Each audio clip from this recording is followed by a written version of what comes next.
Did I ever tell you how lucky you are? When I was quite young and quite small for my size, I met an old man in the desert of Dries, and he sang me a song I will never forget, at least, well, I haven't forgotten it yet. He sat in a terribly prickly place, but he sang with a sunny, sweet smile on his face.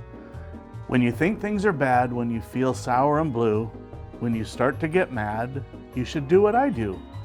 Just tell yourself, ducky, you're really quite lucky. Some people are much more, so much more, muchly much more unlucky than you. Be glad you don't work on the Bunglebung Bridge that they're building across Boober Bay at Bum Ridge. It's a troublesome world. All the people who are in it are troubled with troubles almost every minute.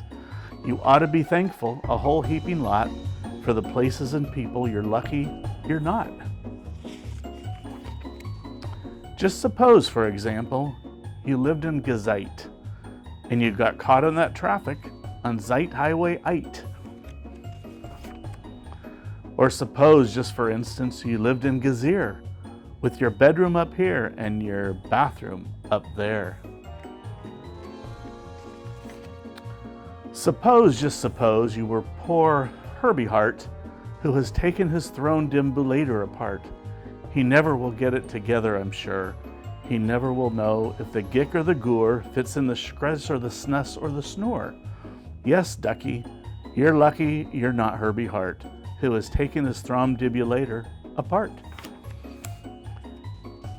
Think they work you too hard? Think of poor Ali Sard. He has to mow grass in his uncle's backyard, and it's a quick-growing grass, and it grows as he mows it. The faster he mows it, the faster he grows it, and all that his stingy old uncle will pay for his shoving that mower around in that hay is the piffless pay of 2 duklas a day, and Ali can't live on such piffless pay. So he has to paint flagpoles on Sunday in Gruz. How lucky are you don't live in his shoes. And poor Mr. Bix, every morning at 6, poor Mr. Bix has his Borfin to fix. It doesn't seem fair, it doesn't seem right, but his Borfin just seems to go schlump every night. It schlumps in a heap, sadly needing repair. Bix figures it's due to the local night air. It takes him all day to unschlump it, and then the night air comes back and it schlumps once again. So don't you feel blue. Don't get down in the dumps. You're lucky you don't have a Borfin that schlumps. And while we're at it, consider the schlots, the crumplehorn web-footed green-bearded schlots, whose tail is entailed with unsolvable knots. If he isn't muchly worse off than you, I'll eat my umbrella. That's just what I'll do. And you're lucky indeed you don't ride on a camel. To ride on a camel, you sit on a whammel. A whammel, you know, is sort of a saddle, held on by a button that's known as a faddle. And boy, if your old whammel fannel gets loose, I'm telling you, ducky, you're gone like a goose. And poor Mr. Potter, T-crosser, I-daughter, he has to cross T's, he has to dot I's in an I&T factory out in Van Nuys. Oh, the jobs people work at out west near Hotch Hotch.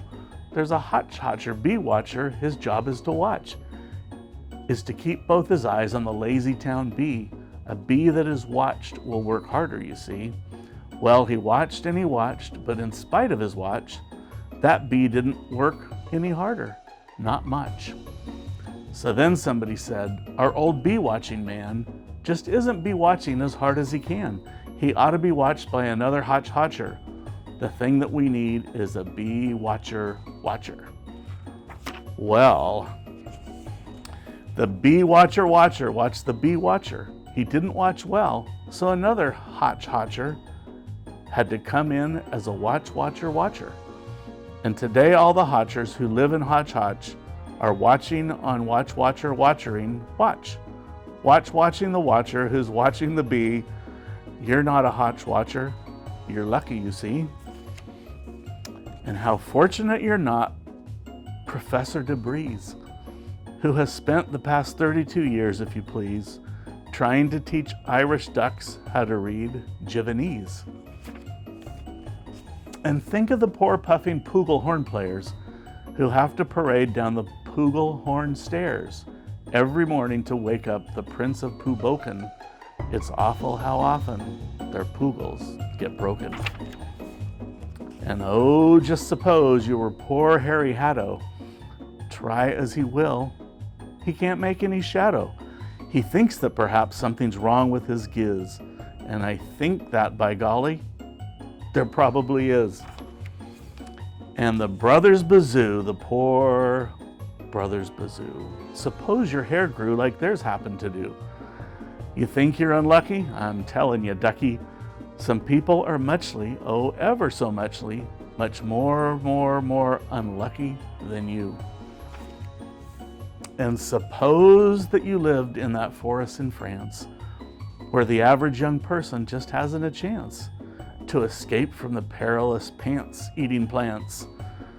But your pants are safe, you're a fortunate guy, and you ought to be shouting, "How lucky am I!" And speaking of plants, you should be greatly gladdish. You're not Farmer Falkenberg's 17th radish. And you're so lucky you're not Gucky Gown, who lives by himself 90 miles out of town in the ruins of Ronk. Ronk is rather run down. And you're so lucky you're not a left sock, left behind by mistake in the caverns of Croc. Thank goodness for all of these things that you're not. Thank goodness you're not something someone forgot and left all alone in some punkerish place like a rusty tin coat hanger hanging in space. That's why I say, ducky, don't grumble, don't stew. Some critters are much, oh, ever so much, so much more unlucky than you. Did I ever tell you how lucky you are?